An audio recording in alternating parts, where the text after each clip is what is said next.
সম্মানিত জুয়েলারি ব্যবসায়ী ভাই ও বোনেরা, সবাইকে আদাব, নমস্কার। আজকে আমাদের যে ভ্যাট এবং ট্যাক্সের যে সুবিধা আমাদের মাননীয় প্রধানমন্ত্রী এবং অর্থমন্ত্রী, তাদেরকে অনেক অনেক ধন্যবাদ।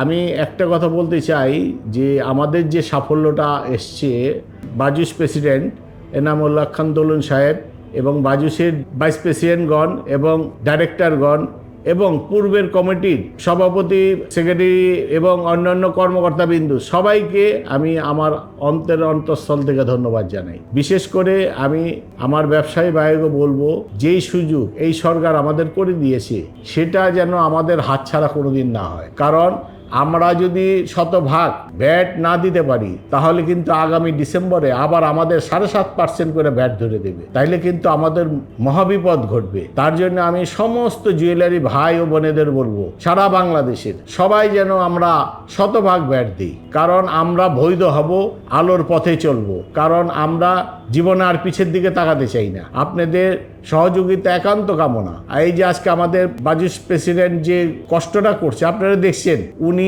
পায়ে ব্যথা নিয়ে মন্ত্রী পরিষদে বা মন্ত্রী মহোদয় যেভাবে ঘুরছে, যদি আজকে উনি এই কষ্টটা না করতেন, তাইলে আমরা এই সাফল্যের মুখ দেখতে পারতাম না। এই সাফল্যের জন্য আপনারা আপনাদের ব্যবসাকে আরো সুন্দরভাবে পরিচালিত করেন। আমরা সবাই যেন নিশ্চিন্তে নির্ভাবনায় যেন আমরা এই ব্যবসাটা করতে পারি। সবাইকে আবার আমি ধন্যবাদ জানিয়ে আমার বক্তব্য এখানে শেষ করছি।